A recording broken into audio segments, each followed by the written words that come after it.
और वहीं नारी शक्ति वंदन अधिनियम बिल लोकसभा में पास नहीं होने की वजह से हरियाणा राज्य महिला आयोग की चेयरपर्सन रेणु भाटिया ने दुर्भाग्यपूर्ण बताया। कल लोकसभा में ऐतिहासिक दिन था, लेकिन विपक्ष ने इसे पास नहीं होने दिया। नारी शक्ति वंदन बिल को लेकर के लगातार जिस तरीके से महिलाओं में एक उत्साह था और ये माना जा रहा था कि लोकसभा में ये बिल पारित होगा तो महिलाओं को जो है वो एक बड़ी भागीदारी जो है वो कहीं ना कहीं राजनीति में मिलने वाली है, परंतु लोकसभा में जिस तरीके से इसको जो है वो मत नहीं मिल पाया, समर्थन नहीं मिल पाया, तो कहीं ना कहीं एक महिलाओं में एक तरीके से मासूम जो है वो कहीं ना कहीं मायूस होती हुई नजर आ रही है। हमारे साथ महिला आयोग की चेयरपर्सन रेणु भाटिया मौजूद हैं, बात कर लेते हैं।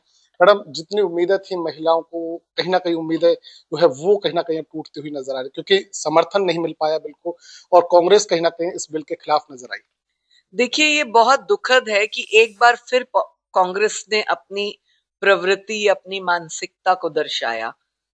जब जब मोदी सरकार ने कोई भी अच्छा कार्य करने की सोची, कोई भी अच्छी चीज को आगे बढ़ाया, चाहे वो सेना की कार्रवाई हो, चाहे वो ऑपरेशन सिंदूर हो, कुछ भी हो, और अब ये बिल का समर्थन की बात, हमेशा उन्होंने निंदा की, हमेशा उन्होंने रोकने का प्रयास किया, चाहे वो विदेशों में जाके ही भारत की निंदा क्यों ना करनी पड़ी हो।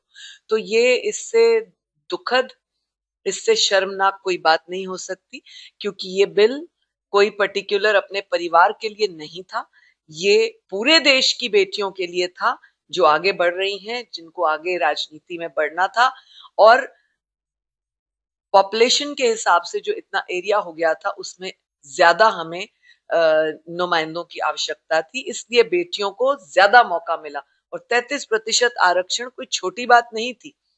लोकसभा में 73-74 बहनें हैं, वो बढ़कर कितनी संख्या बढ़ती। मैं अगर हरियाणा की ही बात करूं तो 90 सीटों से 120 से अधिक सीटें, 125-30 के आसपास सीटें बढ़ सकती थी। तो ये उन बहनों को मौका मिलता जो फील्ड में निकली हुई हैं। और अफसोस इस बात का है, मैं खास तौर से मुझे जो मेरे हृदय को घात हुआ वो इससे ज्यादा हुआ कि विपक्ष में भी तो बेटियां हैं, उन्होंने अपना क्यों नहीं सोचा? कम से कम वही साथ दे देती। जब हम कोई बात करते हैं कि आधी आबादी, तो आधी आबादी तो वहां पर भी बहनों की थी, उनको तो कम से कम अपना सोचना चाहिए था। किसी के कहे पर, बहकावे पर, छिलावे पर, ये छिलावा हो गया उन बहनों को भी। नहीं, इसके पीछे मंशा क्या मानते हैं? क्योंकि देखिए, जो नारी शक्ति वंदन जो बिल है वो कहीं ना कहीं देश की उन तमाम महिलाओं के लिए है और महिला शक्ति को आगे बढ़ाने के लिए, तो इसके पीछे कांग्रेस की मंशा क्या मानते हैं? क्योंकि समर्थन नहीं दिया गया, कि जबकि भाजपा के हर नेता ने समर्थन मांगने की और हर पार्टी से समर्थन मांगने की उम्मीद यहाँ पर रखी थी। मैंने जैसे आपको शुरू में ही कहा, कुछ लोगों की ना प्रवृत्ति होती है खुद कुछ करना नहीं, दूसरे को करने नहीं देना, रोड़ा अटकाना है। तो ये वो वाली मानसिकता है। इसलिए उन्होंने ये सोच के कि हमारी महिलाएं ना इसमें समर्थन दें, मोदी को गिराना है।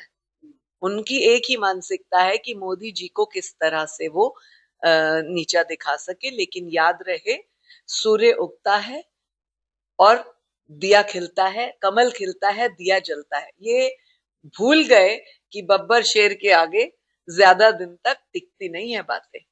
देखिए, बिल्कुल कहीं ना कहीं जो नारी शक्ति वंदन बिल है, भले ही अभी उसको समर्थन नहीं मिला हो, परंतु रेणु भाटिया का कहना है कि ये एक समय जरूर आएगा जब नारी शक्ति बिल को जो है वो कहीं ना कहीं समर्थन भी मिलेगा और वो देश के अंदर जो है वो इम्प्लीमेंट भी होगा। फरीदाबाद से जनता टीवी के लिए मुकेश राजपूत।